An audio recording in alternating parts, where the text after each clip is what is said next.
well, if it isn't the one, the only, the beautiful Miss, I misses? No, Mrs. I misses?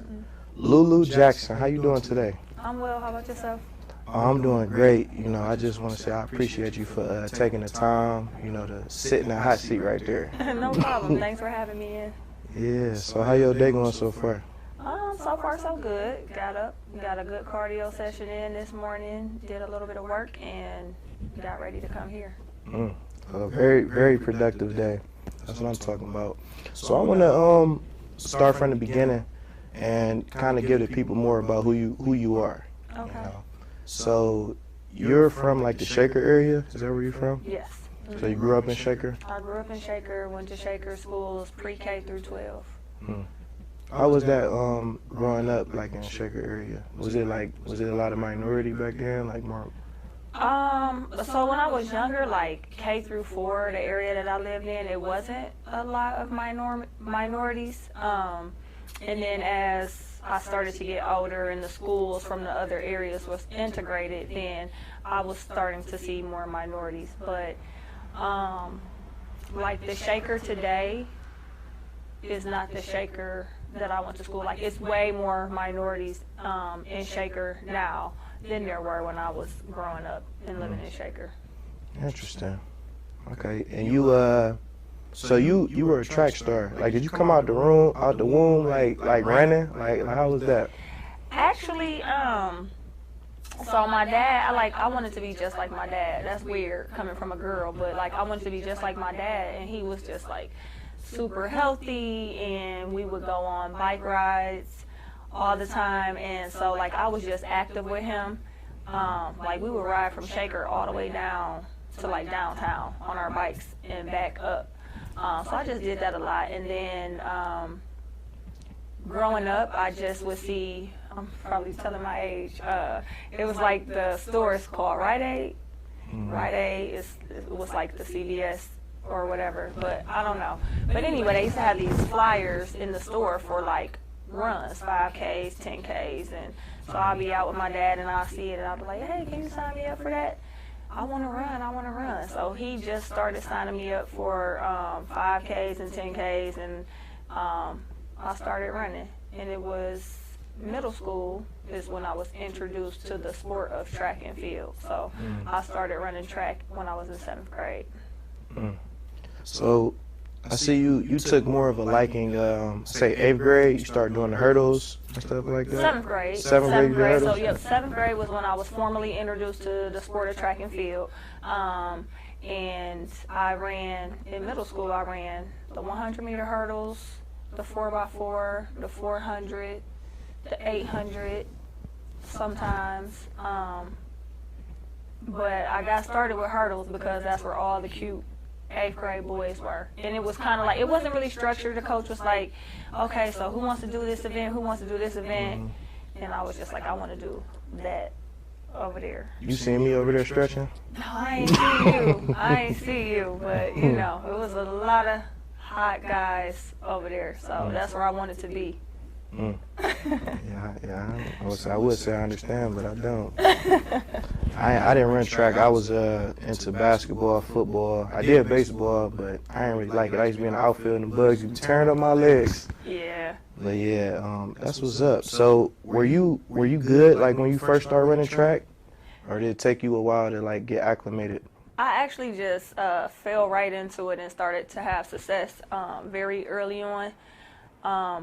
As soon as I started to run, because like I said, running was something that I like to do anyway, but I became more competitive against my peers. Because when I did the 5Ks and 10Ks, it would be little kids up to adults, but it was mostly adults that was running.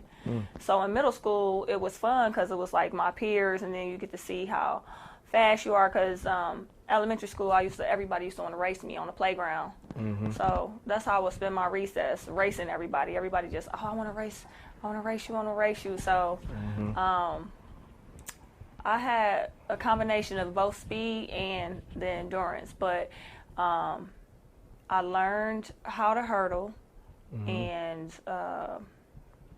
one of my teammates, Donnell Boyer. He was an 8th grader. He was a very good hurdler, and I feel I have to give him credit for taking me to the next level because if you know anything about hurdles, like you want a 3-step in between the hurdles. So he showed me how to 3-step. So I went from 5-stepping to 3-stepping.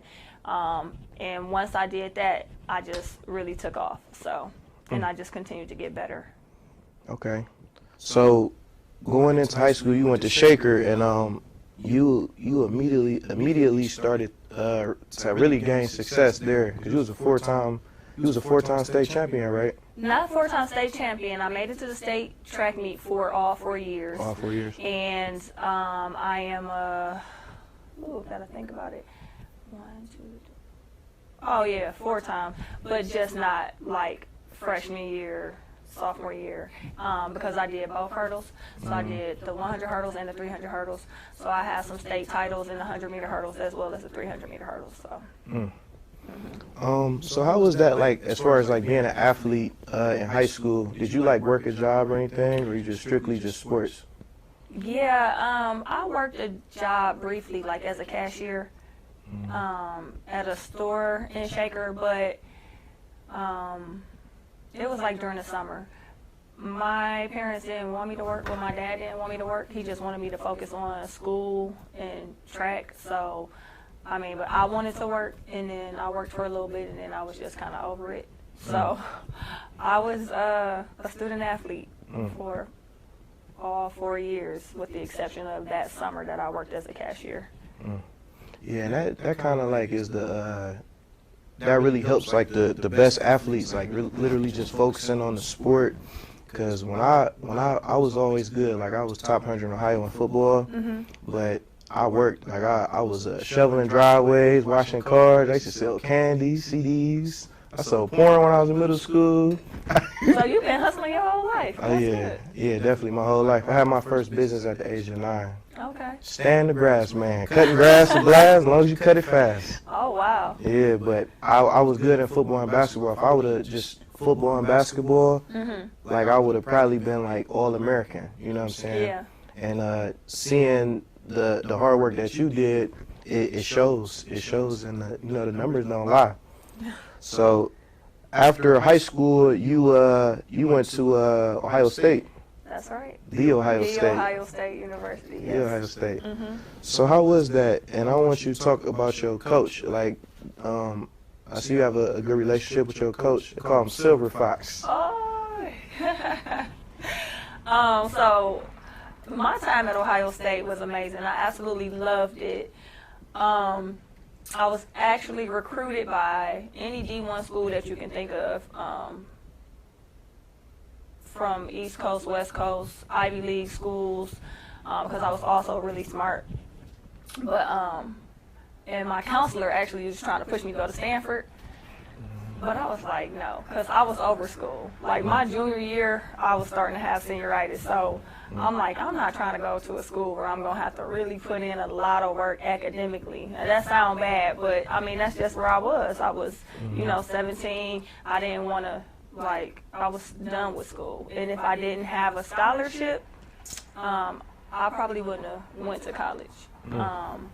Because I really wanted to go to culinary art school. That was my thing. I wanted to do it really bad, and every college that would come, every coach that would come to visit, I would ask, does your school have a culinary arts program? And back then, trades and stuff like that wasn't big, so a lot of schools, universities did not have that. So, but I also wanted to work with kids, and I thought I wanted to be a psychiatrist, a child psychiatrist. So I got to Ohio State, and I'm there, and I'm taking classes, and for a psychiatrist, you have to do pre-med because you got to go to medical school.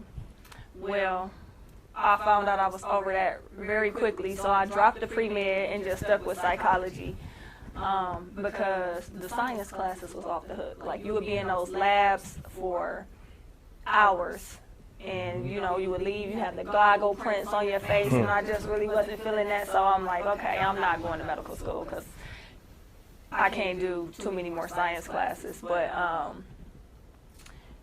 my mentality when I went to Ohio State, I chose to go to Ohio State because at the time they had the number 1 and the number 2 lady hurdlers in the world. And being at Shaker, I was always the only hurdler. I never had anybody to train with. And I wanted the opportunity to train with somebody better than me so that I could get better. So that's the reason why I went to Ohio State. And I just had a good time. But when I went in there, I had the mentality that I wasn't going to be the weakest link. You are on a football team, anybody that's a part of an athletic team, you know that, like, if you're not good, you get treated a certain type of way, and that's not a good thing at all. Like, so I went into that situation like, I'm not going to be the weakest link. I refuse to. So I just worked hard from day one to ensure that I wasn't going to be the weakest link, and, you know, I just had success there also because I just worked hard, and I didn't want to be the person that people didn't want to have on the relay, or you messed up so everybody looking at you crazy, and, you know, but it worked out. That mentality worked out for me because I was able to get in there, hit the ground running, and do good things there. And you were a 5-time All-American from high school and college? High school and college, yes. Okay. I want to know, where do you get your drive? Like, where do you get that, like killer instinct? Does that come from your father? I think it's just like a combination, and I just think it's just me. Like, I've always been a competitor, but like a silent competitor. I was super humble. I wasn't one of those people that's like talking trash all the time, but I wanted to win. You know, on the outside, like, you'll just see somebody that's cool, calm, and collected, and like, you know, I'm just focused, but it was like I wanted to win really bad. So I was always going after the win, and just growing up, I was so used to winning. You know, I didn't want to lose. Did you did you get distracted like when you was in college? I know Ohio State. I done partied there a couple times. Like, did you get distracted, or especially like once you start winning, you start getting? I'm sure you got a lot of attention from people. No, I did not get distracted because, believe it or not, like, even before I went to college, I was like a old lady. I always say I was like an old lady. I really love the sport of track and field, and if you know anything about track and field, like, you at track meets every Saturday, and you are getting up and getting on the bus at 8 o'clock in the morning, you're probably not getting home 6, 7 o'clock in the evening. So I really didn't have time to, like, kick it and hang out. I was in high school, I would be asleep by 8 o'clock. And that wasn't anything that, you know, my parents would make me do. It's just something I just did because I worked so hard that I was legit tired. And again, I wanted to be great. So, you know, I knew that my body needed rest. I knew that I had to get up early, and I knew that I needed to be at my best to perform at my best. So the same thing happened. I mean, I didn't go to a nightclub until I was 18. On my 18th birthday, I went to my first nightclub. And it wasn't really for me. Like, I didn't like the vibe. So when I went to college, you know, of course I wanted to have a college experience, and then it's like Ohio State, oh, it's a big party school. And so, like, we was on quarters back then, not semesters. So first quarter of school, you know, I would go out to the different things, and I was like, I don't like this. You know, you go to this party, that party, and you just see the same people, you know, different days, same people, and I didn't like it. So long story short, no, I didn't get distracted by partying or anything like that because it just wasn't something I was interested in. So you did you have, like, as far as like a schedule, like growing up, like when you started doing track, did you used to get up earlier and work out, or it was just like you just kind of just went through the motions? No, I didn't get up earlier. Like, I practiced with my team. I didn't do anything extra, like in middle school. Well, actually, when I was 13, I found out about summer track. So I was like, oh my gosh, I can run in the summer. I was on a drill team, and another one of my teammates was like, oh yeah, I'm running track. And I'm like, Ma, can I run track? So she like, yeah. And it was for the Cleveland Rebels. Coach Claude Holland was running it, and there was a lot of great coaches on staff there to help us. But the one coach in particular who really took me under his wing, and to this day I appreciate that and I really love him for it, is Coach Ginn. He was a coach at Glenville at the time, and he would come pick me up on like the weekends and take me to Forest Hill Park to run hills, and like he would just put in that extra time and that extra work with me. And so that I did do extra, but like on a day-to-day basis, like I wasn't one of those athletes like, oh, I got to get up and do 2 a days or anything like that. So Yeah. Well, you didn't like work or, you know what I'm saying, that type of stuff. Because some of the greatest athletes, some just have it. You know, it ain't on them, it's in them. And then you hear about guys getting up 5, 6 in the morning. I used to do it when I played basketball. I used to get up, go to the gym, just shoot 300-400 shots to work on my shot. So I just wanted to know, like, what was your like secret? What's your recipe, Miss Culinary Arts? Like, but I guess it's your rest. Like, if you going to bed at 8. Oh yeah, I definitely got my rest. To this day, I still get my rest. I don't play about my proper sleep. So. Okay. So I wanted to go into like after college. After college, you started working. You worked for East Cleveland? Oh no, not right after college. Not right after. So let's just rewind a little bit to kind of to give some insight about my college career. So freshman year, I did a good job. I went from 300 hurdles in high school, 400 hurdles in college. Because Ohio is like one of the few states that still have 300 hurdles. It's mostly 400 hurdles everywhere. But so, I ran pretty well. I had to adjust a little bit because now I'm lifting weights, and it was just different, It was harder. The training was harder. But I came in second in the 400-meter hurdles at the Big Ten Championship as a freshman.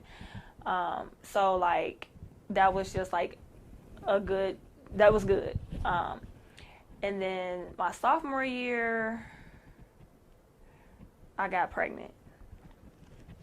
So I was so terrified of like disappointing my family and losing my scholarship, because when I was younger, I would hear stories about, oh, this great hurdler who was so good, or this great athlete, track star who was so good, went to college, got pregnant, she lost her scholarship, and then, trying to pick up the pieces.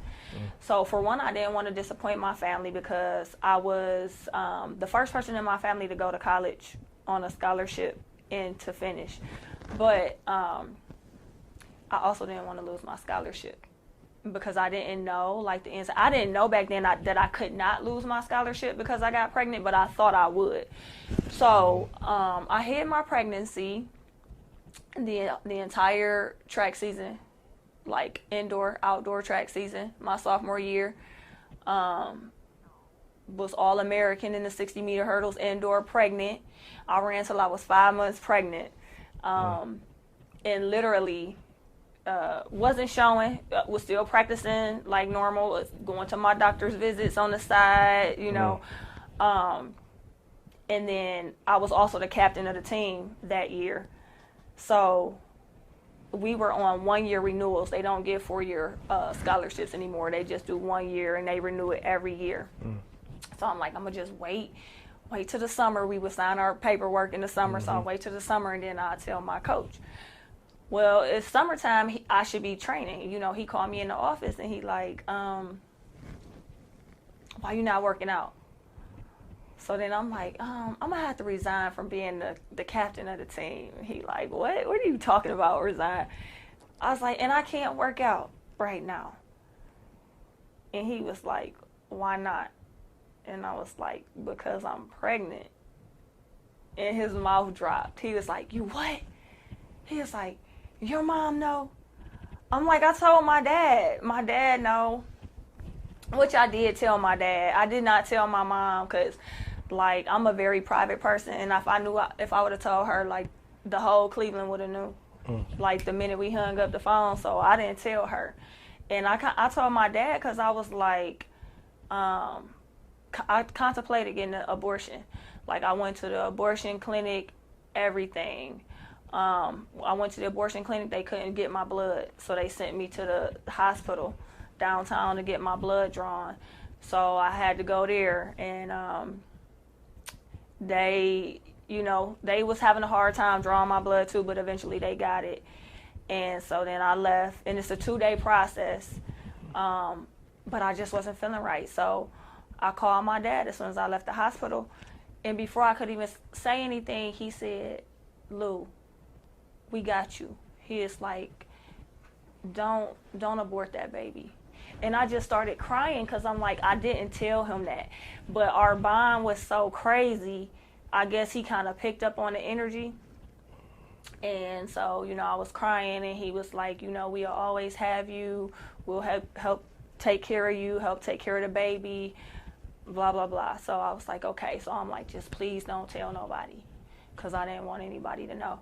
My son's father was like, wanted to tell his people. I'm like, no, like, just, I don't want to tell anybody, like, just please. So I kept it a secret. And then when I finally had to tell my coach, because he was pressing me about training, he was shocked. And he ended up telling my mom, and she was mad at me and my dad because he knew, and, he didn't tell her because he's super loyal. But my coach was kind of like, well, what you gonna do? I'm like, I'm 7 months pregnant. I was 7 months pregnant at that point. I'm like, I'm 7 months pregnant. So he was like, all right, so he kind of had to do damage control or whatever. But he was like, you probably have to take off fall quarter. And I was like, no, I'm gonna go to school. Cause like, I did not want to let anybody down, and I didn't want me having a baby to stop me from what I needed to do. So fall quarter, I went to school for a couple weeks, but I was like in my 3rd trimester, and it was like, I was really tired all the time. So I ended up withdrawing, and I had my son October 31st, and I got cleared to start back training after the new year, and I was competing again in March. Wow. So no rest time. So, everybody always asks me, like, why didn't you run professionally? Why didn't you, like, we always thought you was going to go to the Olympics, and this and that, third. And I was just like, my priorities changed. I had a son, I had 2 degrees, and I needed to take care of my son because he didn't ask to be brought into the world. Because with the sport of track and field, you have to run races and win races to make money. It's not like football or basketball or baseball. You sign this contract and you get some money. Like, you have to go, and most of the track meets were in Europe, so you have to go, you have to compete, and you have to win to make money, until you get good enough where you get like endorsements and stuff like that.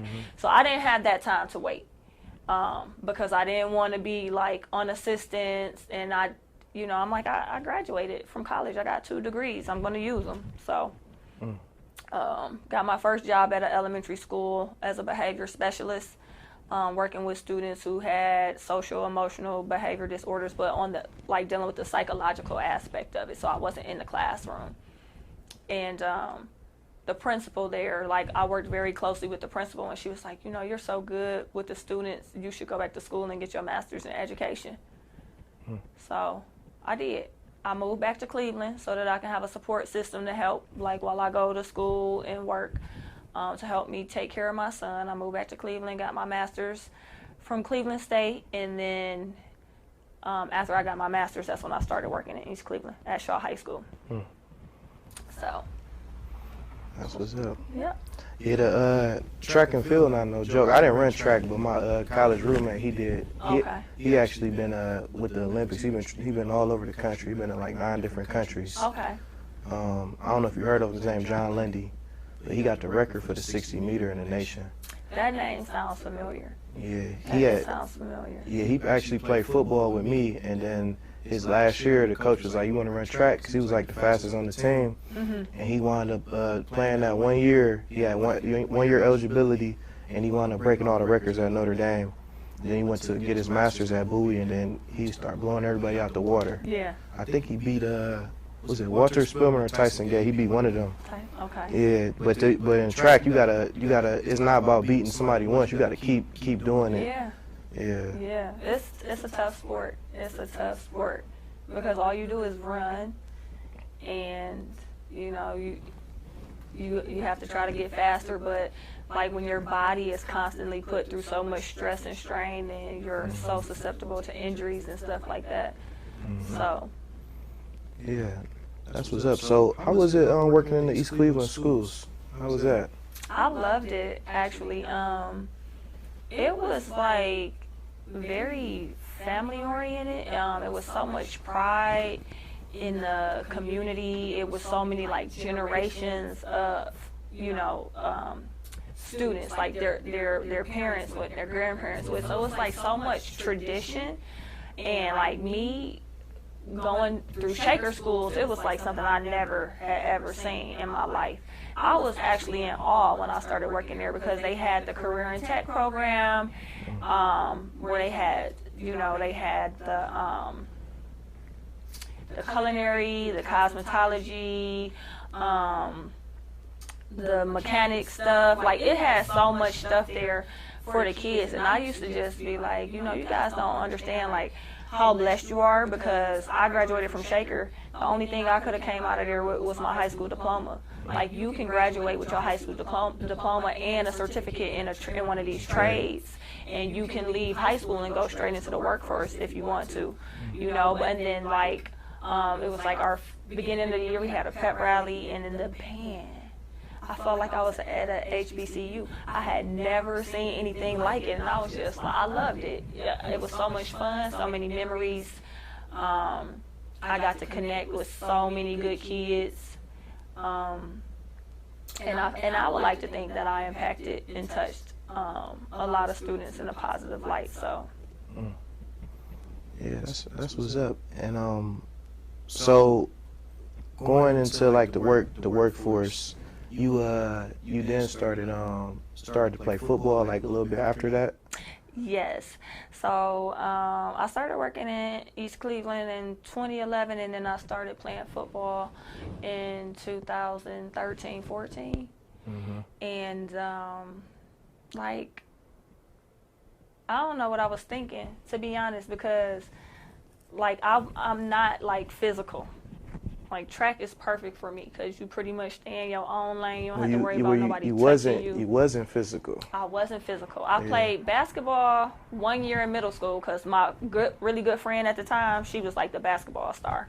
So you know how you are when you friends. Oh, if you play basketball, I'll run track. So I was like, all right, I'm going to play. But I used to be out there like, take me out. Take me out the game. These girls breaking my nails. They was trying to get in my head, which they were, because they like blowing kisses and stuff. And I'm like, what is going on here? Like, I don't like this. So me with football, like when I told some of my friends that I'm like, I'm going to try out for this football team, they laughed like, man, you're not about to play no football. But I really wanted to do it to lose weight. I had gained a lot of weight. It was a lot of weight for me. So I had gained a lot of weight, and like I wasn't a part of a sport or anything anymore. So I had nothing to make me be accountable. Like it's like, oh, I'll go do something today, and then it's like, so I'm like, okay, if I try for this football team, which I didn't think I would make it, if I try for this football team and I make the team, then I know I gotta get on my stuff to get like back in shape. So that was the real reason why I tried out for football, because I wanted to lose weight and get back in shape. So you play for the LFL? Yes, LFL, Legends Football League. You also play for you played for the Toledo Crush, the team? Toledo Crush was the first team I played for, and then I played for the New England Liberty because the Toledo Crush team folded. So then I started playing for the team in New England. Yeah, so you said that you wasn't physical. So I actually like looked up your tapes, and you reminded me of me out there. I was like, I used to fight everybody, and I'm looking at your tapes, you fighting people, and In my defense, I never started a fight. I never ever started a fight. I don't know why those girls was coming for me, but they were. So, I mean, I had to fight. I had to fight. I mean, I'm not a pushover at the end of the day. Like, I don't want drama. Like, we can have fun and play football, but they, for whatever reason, they wanted to fight me, like, all the time. So I was fighting all the time. I had to double look at the tape. I'm like, it look like me out there. And then you played tight end, D end. Them the same positions that I played too when I played football. Okay. So I was like, dang, she got a little backbone on her. Okay. Yes, I mean, so let me just backtrack a little bit. So when I went to the tryout, I'm thinking because I'm tall and slim, I'm gonna be a wide receiver. So I'm like, yeah, I'm gonna go over there with the wide receivers. The coach was like, no, you gonna be on the line. So I looked at him like, what you mean? You trying to call me fat? Like, I know I gained some weight, but you want me to go to the line? Because I didn't really know about the league. So, you know, I started playing on the line and, you know, learning the plays and the proper technique and all of that stuff. And it wasn't until actually when I went to my first game is when I realized, like, oh, this is why I'm on the line. Because the girls are really small. They're really small, so even though I'm not like your typical, you know, person on the line, it made sense because I was a lot bigger. Yeah, I seen it in the tapes. You was like a monster out there. Yeah. That was good. So you wound up actually taking a liking into football, huh? Oh yeah, I loved it. It was like such an adrenaline rush. Such a good stress reliever for me. And like my first game, I was so scared. Like, again, I was afraid of contact. So I was so afraid. And they was doing the kickoff, and I'm running back, and it was like everything was going in slow motion. And I'm like breathing heavy, like, oh my gosh. 'Cause now it's time to start going forward to the other team, and it was just like, it was like an explosion, and everything just like sped up. Everything seemed like it started going from slow motion to fast motion, and I just got such an adrenaline rush, and yeah, I really felt like the football players when they be on the TV, like, woo, on Sundays. Like, it was, I loved it. So yeah. Do you like, as far as the conditioning, do you think the conditioning was harder for track or football? Definitely track. Definitely track. Okay. So I want to go into your you experienced some injury. You had 2 ACL surgeries and a meniscus repair. Yes. Yep. Did you have any other injuries? Playing football? No. That's it. How was that, like, as far as like being injured and being able to bounce back? Like, how was that for you mentally? So when I tore my ACL the first time, it was very tough for me mentally because I had no idea. Like, you hear about this athlete tore their ACL. Mainly, I would hear about like football players who tore their ACL, but they'd be like right back out there competing like 6 months. So I'm just thinking like, okay, it's no big deal, you know. I had my surgery and I couldn't walk. Like, I didn't know that I wasn't gonna be able to use my leg. Like, I thought I would be right back. So I wasn't prepared for how hard the rehab and recovery would be. So when I tore my ACL the first time, I kind of fell into like a state of depression because I couldn't do anything for myself. And it was just like a difficult time. I had a dog that had passed away right before I had my surgery. He was 12, and it was sudden.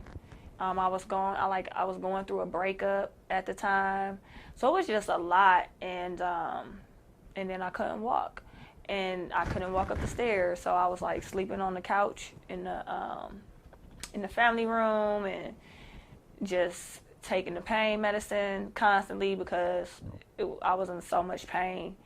You got to wear that big knee brace. You can't, you got to keep your legs straight, but when you sleep, you want to bend it. So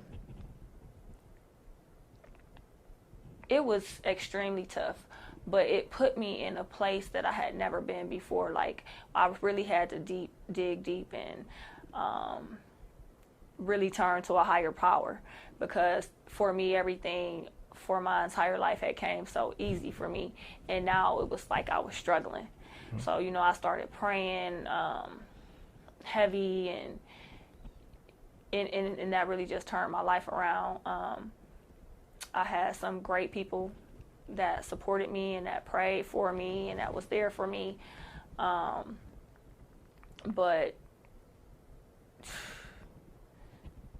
that is the worst thing ever. That's the worst thing ever. But it did not turn me away from wanting to continue to play football. So once I got back good, I started playing again. And then I tore the other one. But the recovery the second time around was way easier. I recovered much faster because I knew, what to expect, and I knew the things that I could and I could not do. I knew that I needed to stay on top of my rehab, and the more proactive I was, I knew that the quicker I would recover. So, yeah. Okay.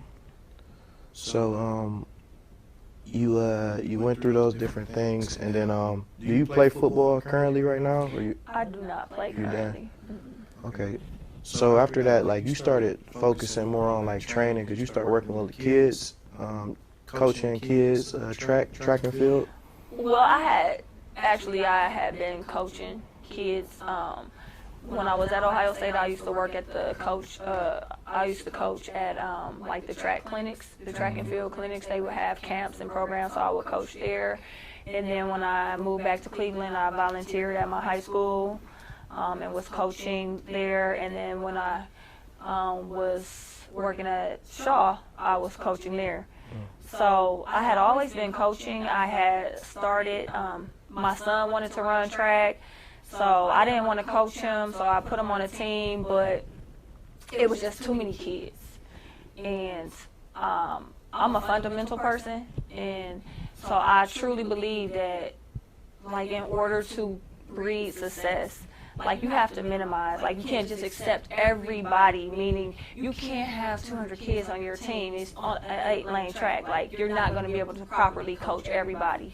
And I believe in proper form, technique, and getting everybody. So I ended up the next year starting my own AAU team. And because I would help and volunteer, some of the parents that was on that team, like, oh, if you leaving, we coming with you. So it kind of started. I had my own AAU team for 3 years until when I had to get surgery for my ACL. And, I had a great group of people that was working with me, but they kind of was like, well, we got your back, but we not trying to do everything that you do. So I was like, okay, I just focused on my recovery. And then I got back into coaching when I left East Cleveland and went to Twinsburg. So got back into it, and mind you, I used to do all of this for free. So I used to train, with my AAU team, it was the only thing the parents had to pay was like the entry fees for the meet. They had to pay for their students or their athletes' uniforms, but nothing went in my pockets or any of the other coaches' pockets. So we did fundraisers so that we can make sure they have a good end of the year event, with trophies and all of that stuff. But I was doing all this stuff for free for years, and then somebody was like, why you not getting paid for this? And I'm like, 'cause I just love it. They was like, no. Do you know who you are? Do you understand?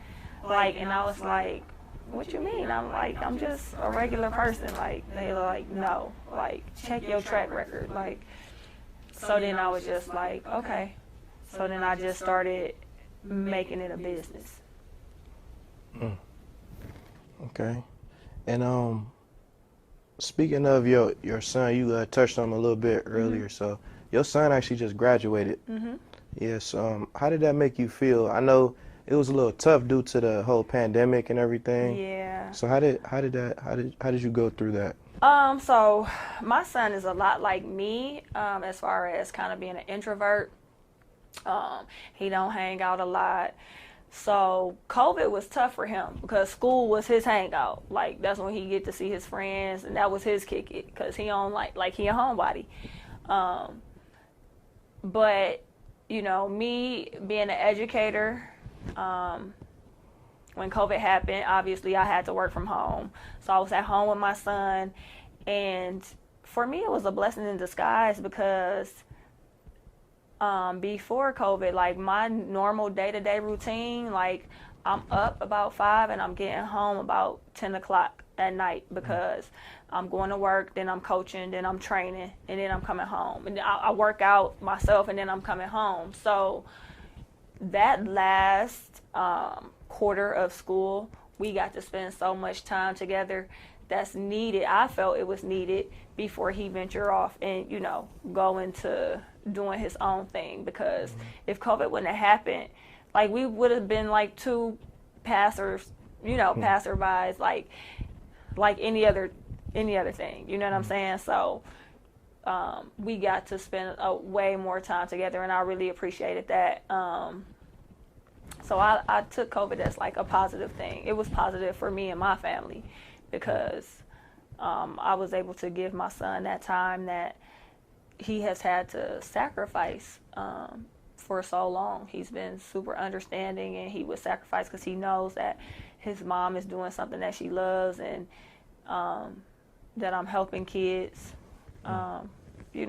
grow and providing opportunities for them. So I was glad. I wasn't glad that COVID happened, but I was glad I got to spend that time with my son. Yeah, and you're a younger mom too, you know. So you and your son, y'all like the same age for real. No, we are not. No, we are not like the same age. I'm not that young. Miss 25 over there. Yeah. So how are you gonna feel like once he leaves? Is he going to college or? He is at, he's actually going to community college right now, so he's at home. He was going to go to Kent, but we talked about it, and we talked about costs and everything. Due to COVID, he wasn't going to be able to, like, his classes were going to be remote. So I'm like, well, you might as well go to community college, because if you're going to be doing it from home, right, we might as well spend less money. Do it from home, and then, you know, once COVID clear up, then you can transfer to Kent. So he's still at home, but he's only 17. He hasn't turned 18 yet. So he's still at home, but now he's getting on my nerves because, like, I'm like, you're done with high school. I don't want to have to keep telling you, like, to clean up your room and stuff like that. Like, I need you to start taking the initiative and just making sure you're getting stuff done yourself, you know. So. But I know I'll be super sad if he left.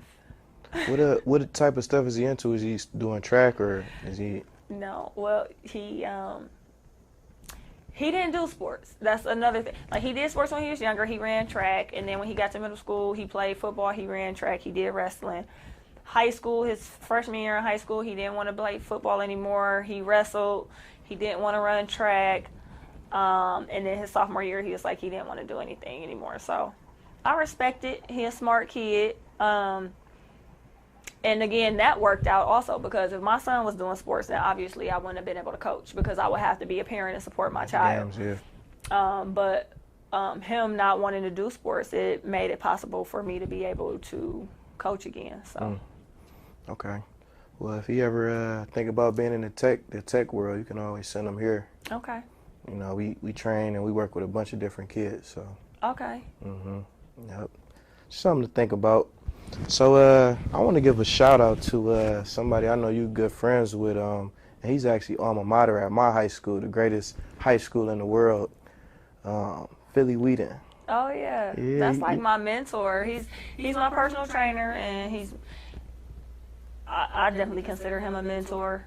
He's super supportive. He supports everything I do. He guides me. Like now, crossing over. Well, I've always been in the fitness, but like crossing over into the fitness industry as a business.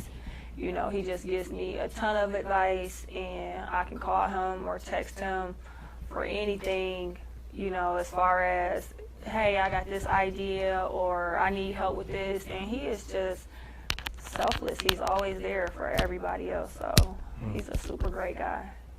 That's what's up. So you started like training with him like around what time? Around, I believe it was like around,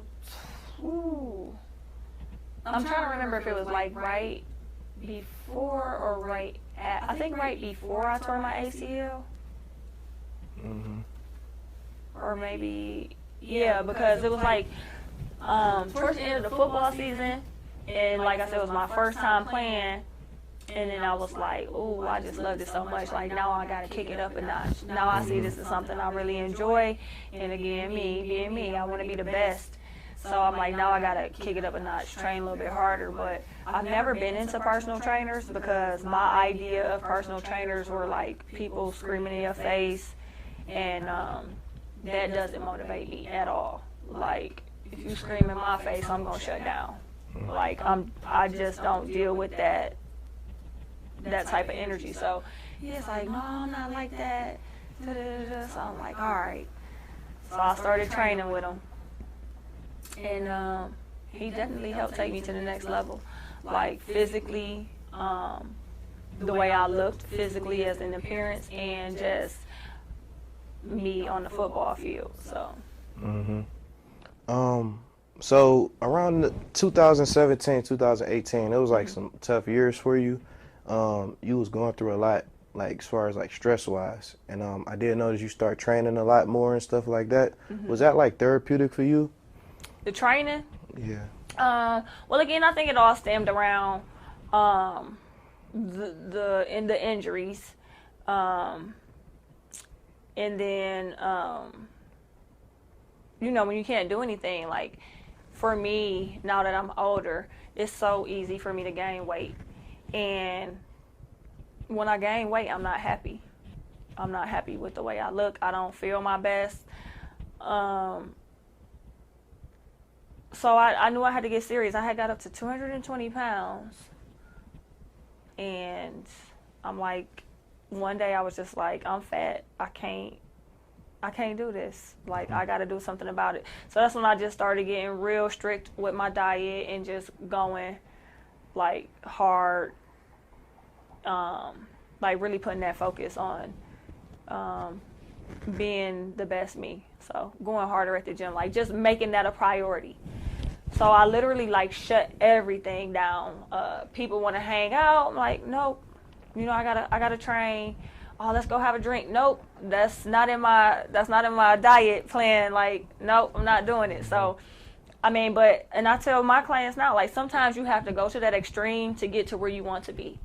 And then you can relax a little bit, but you can't relax too much. Because I think that was the thing. Like, I got to a place and then I got injured, and then it was just like, well, whatever. I'm going to just eat whatever. But at the end of the day, it backfired because it caused me not to feel good about myself. Yeah, I want to say, like, I seen, like, your transformation. Like, I started seeing, like, some of your pictures when you was younger and started seeing you as this, you know, this beautiful woman that you are today. But as far as you being stressed out, like, you like a whole Barbie doll over there. Like, you like your body look amazing, kneecaps on point, elbows on point. And, you know, you may not feel good about yourself, but I definitely see the results. You know what I'm saying? And then even as far as, like, this is my first time meeting you, but just internally, like, you seem like an amazing person. Thank you. Yeah. Thank you. So yeah, don't feel down on yourself. I know we all like go through different things, Yeah.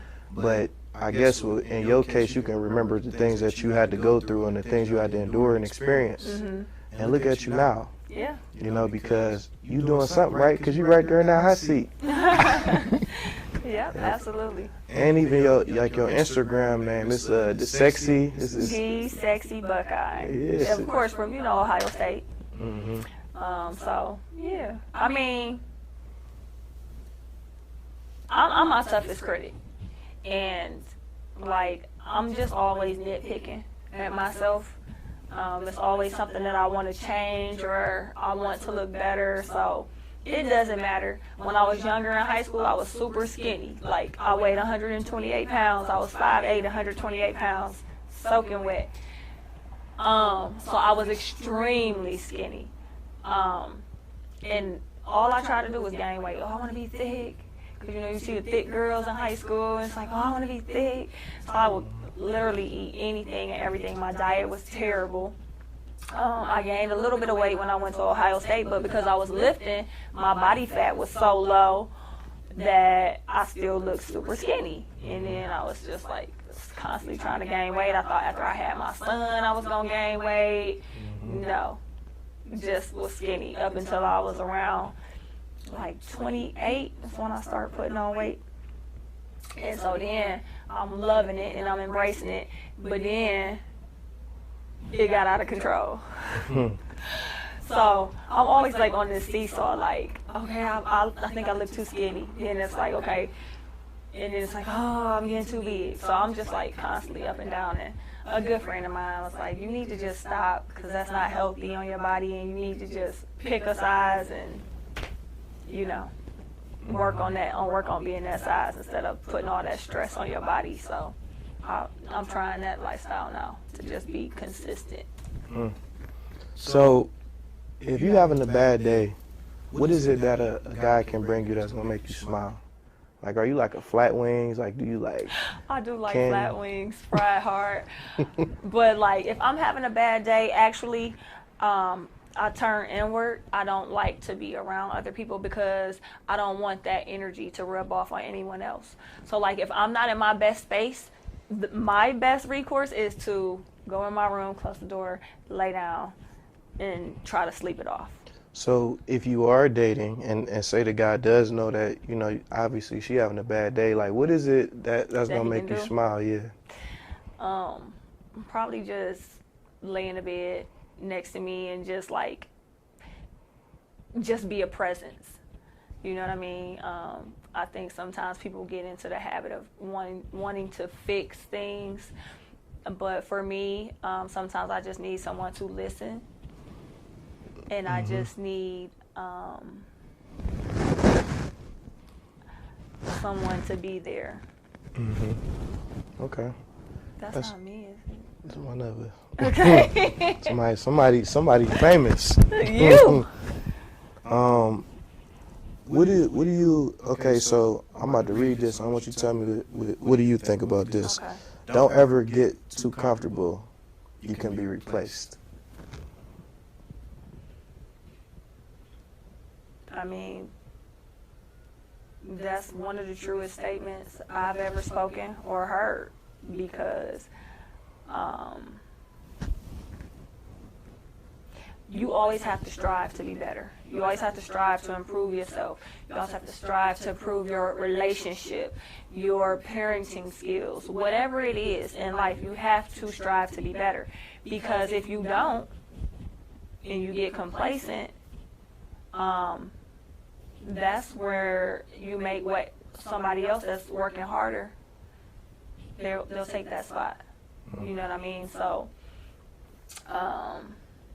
nobody can take my spot as a parent, but if I just get comfortable and then I'm going to be not a good parent. You know what I mean? Because as my child is growing and maturing, I have to grow with him. If I'm in a relationship, as my relationship is growing and maturing, we have to grow and mature together because, I can't be with somebody that's up here and I'm down here or vice versa. Like, we both have to continue to put in the work as an athlete. I have to continue to put in the work. Otherwise, somebody gonna take my spot, and then I'm gonna be on the bench, or worse, I'm not gonna be on the team at all. You know what I mean? So like, you can't get complacent. I like you actually posted that like maybe like Some 5, years 6 ago, years ago, yeah. maybe 7, I don't know. But that really stuck with me because I feel like that's my life. Like I feel like it's always somebody out there that's working hard. And I was just telling one of my producers, I look at myself being that next big executive, like a P Diddy or Master P or one of those type of guys. And they not getting up at 9, 10 o'clock. So if they not getting up at 9, 10, I need to get up earlier.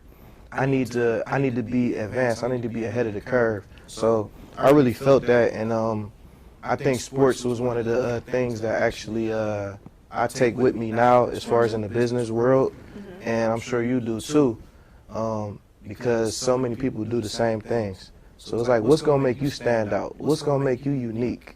You know? Right. Okay. So I don't want to like just kind of like, I know you sitting in that seat, but you accomplish a lot of things. You know, I don't know if people really know that. You like you said, you went to states 4 times, and you got the record. You got the record at Shaker right now. Was it 300 meter for the hurdles?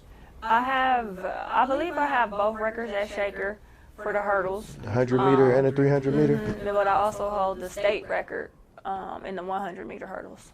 Yeah, you ran a 13.220 in the 100 meter. Yep, that wasn't at the state meet. That was at the Junior Pan American Games. So that was in Texas when I ran that. And you ran in the 300 hurdles. You ran a 40.79. Yep, that wasn't at the state meet either. That was at a meet after the state meet. But yeah, Like you accomplished so much as far as like just sports wise, you know, and actually like you actually helped a lot of kids as well, like receive scholarships. But me talking to you, the thing I admire you the most is just your resilience and like just wanting to be better. You know, every day, every month, every week, every year, you're getting better. I never formally met you. I've seen you out a couple of times, but even I noticed just looking at you, you just getting better and better. thank you. You know what I'm saying? You like fine wine. You know, so I just want to say like just keep up the great work that you're doing. You know what I'm saying? Because I know that you're touching more people than you know. Thank you. I appreciate that. Yeah. I want to talk more about your business that you have going on now. Okay. So you have an athletic line, Beastin Athletics, Yes. and I see you wearing it right now. So you're marketing on point. I'm a marketing guy. Yes, that's right. And you also have a sexy clothing called 216 Spice. Yes. Okay. Yeah. You got some handcuffs with fur on it, and you know what I I'm saying. have something for everybody. So whether you want to be, you know, nice or a little bit naughty, you know, I have the whole gamut. So I have the lingerie, I have some bondage items, I have couples toys and different things, massage oils. So yeah. Okay, so what made you, I guess I can kind of take a guess as far as the athletics, because you always been into the sports and everything like that. So I'm sure when you training or whatever, people probably compliment what you look like and the outfits that you probably wear. Is that kind of like how you got into that, the athletic wear? Well, yeah, I guess, yeah, because I always wanted to be, like, coordinated and look good when I work out, so it was only natural for me to transition into, like, my own stuff, you know what I mean, and just promote me and become a brand myself, so, yeah. Okay, and what about the other line that you have, the Spice 216 Spice? What made you come up with that? Because I'm a girly girl and obviously, you know, I like to feel good, lingerie and stuff like that. So, I mean, I feel it's natural. You know, it's natural. Some people are like, it's taboo. They don't want to speak about it, or they're embarrassed about like purchasing stuff. But like, it's natural stuff that we wear, and I wanted to offer that at like an affordable price because like I would shop at Victoria's Secret, I would get like 2 items and I have spent over $100, and I'm like, why should it cost this much to look sexy? Whether that's for yourself or for your significant other, like it shouldn't cost that much. And I wanted it to be like e-commerce because I know that a lot of people are embarrassed. They have no reason to be embarrassed, but a lot of people are embarrassed about those sorts of things. So with it being a website e-commerce, you can just shop in the privacy of your own home, and you know, it's discreetly shipped to you, and you know, you can have fun. In order to have fun, you got to get it done. So what are you dating currently? Like, what is your worst date experience you ever had before? The worst date experience? I don't know. I don't date a lot. I've always been like in long-term relationships. Because I'm just not into like trivial conversations and encounters. Like, I feel like you go on a date and it's just like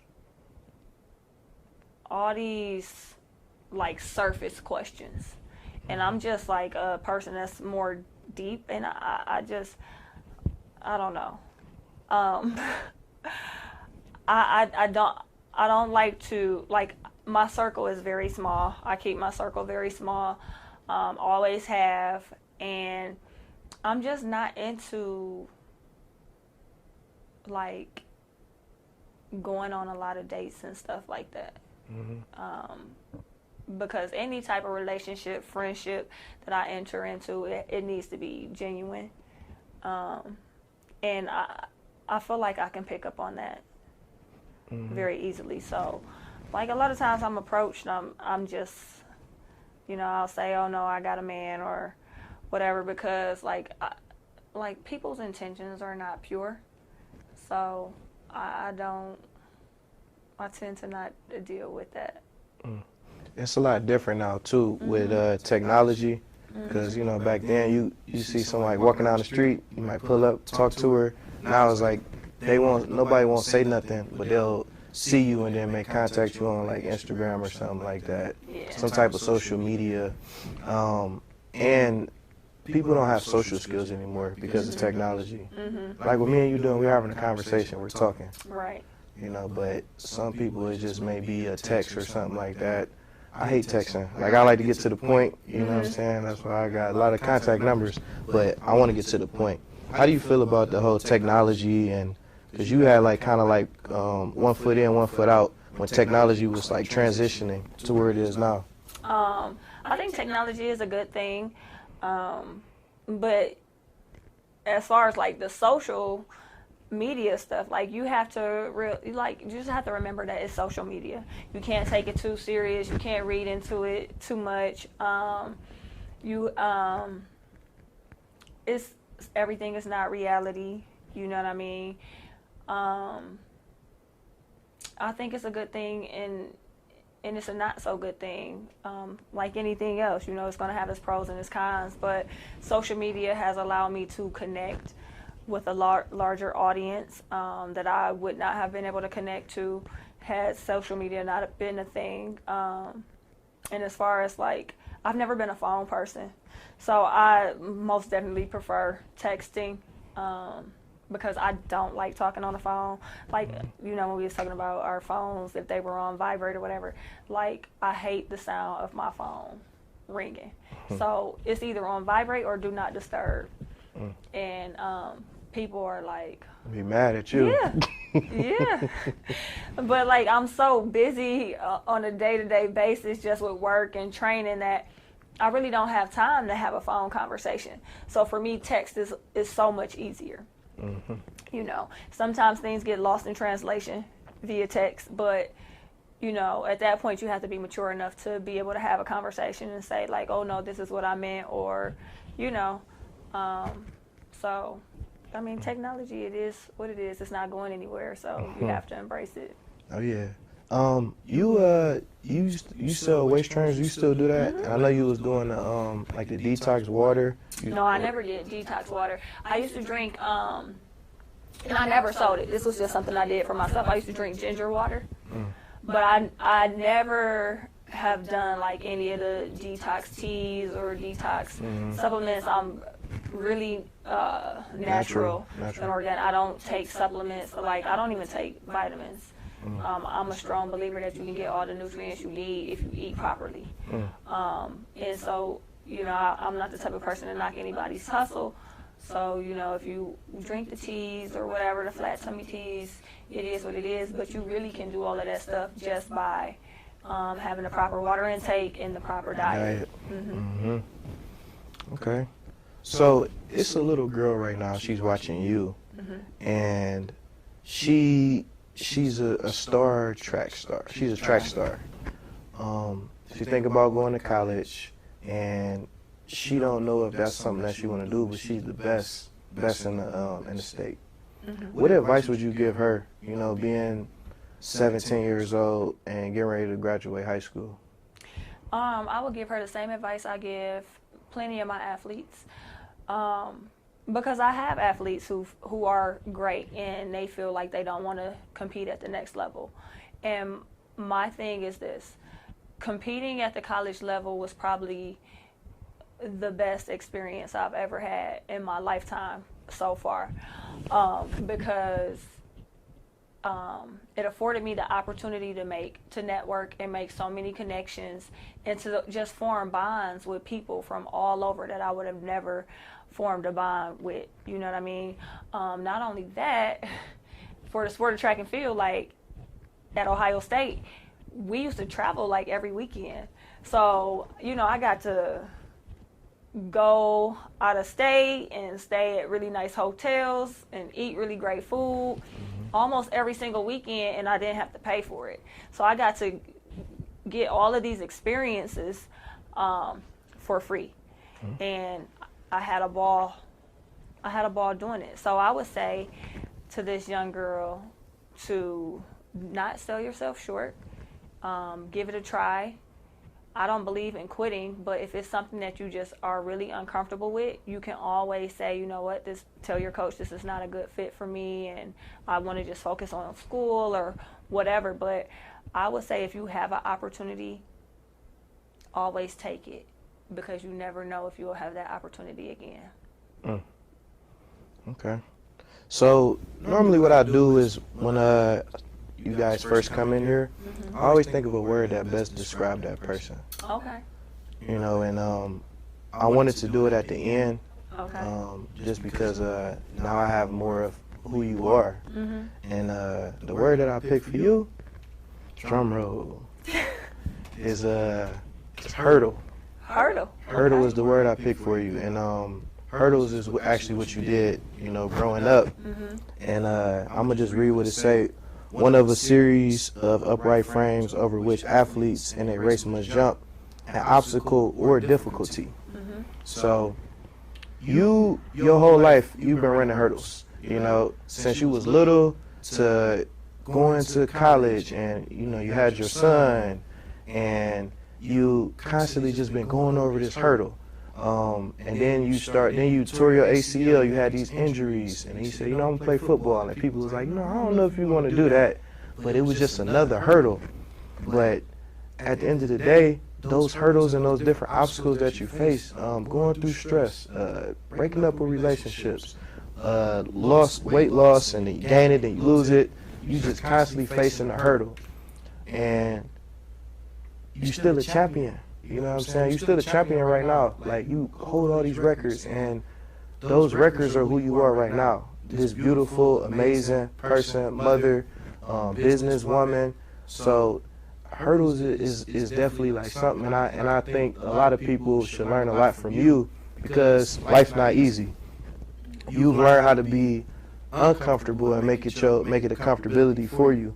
because you know that if you slack off, you know what I'm saying, like you said, somebody somebody can take your spot, and that's not going to happen because your mentality. So keep being great, keep being amazing, beautiful, skin glowing, you know what I'm saying, nice smile, and just internally you just a wonderful person. Thank you. And that's one reason why I created the shows, to highlight women like yourself, because people may see you online and they may perceive you to be a certain way, but they can actually get a chance to know who you are, who you truly are. You know, speak up, baby. Yeah, absolutely. So, do you have anything that you want to leave the people with? Anything that you might have a famous quote, or it's like, what do you do like in the morning? Do you have stuff that you write down to accomplish your goals? I don't do that in the mornings, but I do that at the beginning of each year. I have a planner. I keep a planner, and I write my goals for the year that I want to accomplish, and so, you know, I reference that, and every day it's my job to do what I can to reach those goals. So. Okay. I always tell people I don't live for the present, I live for the future. So I'm constantly building something up to build for what's coming. Right. You know? And it's good to build for the future, but it's so important to live in the moment. As you know, with everything that's going on, life is so short. Growing up, I've always been like kind of in the spotlight. So there were certain things that I just couldn't do because I knew people was watching. And so some things that like I wanted to do, I just couldn't. I couldn't live in the moment. And that was a stressor for me because I always felt like I had to be, I had this face or this air that I had to put on, right? So that kind of changed me into a rebel. Like now I'm like a rebel, and I'm just like, you know, I am who I am, and I can't be boxed in. Don't try to box me in. The fastest way for me to cut ties with someone is for someone to try to change who I am or fit me into a box. And you know, I've learned to just love and live because tomorrow is not promised, and you don't want to put something off today that you may think you can do tomorrow because you might not have that opportunity. That's the biggest takeaway, I would say. Opportunity. If you have an opportunity, take it now because you may not have it. I feel like you about to make me go run 10 miles real quick. That's what's up. So there you have it. We have Miss Lulu Jackson, another episode of Speak Up Baby. I just want to say again, I appreciate you. I know you've been supposed to be here, but you be busy and I be busy. So I just want to say I really appreciate you for taking the time to come on this show. It means a lot to me. Thank you. Thank you for having me. Yeah, so there you have it. Speak Up Baby. You witnessed another episode of Speak Up Baby. If you enjoyed this, please like, subscribe, share, and send it to your family, your cousins, your aunties, your uncles, everybody.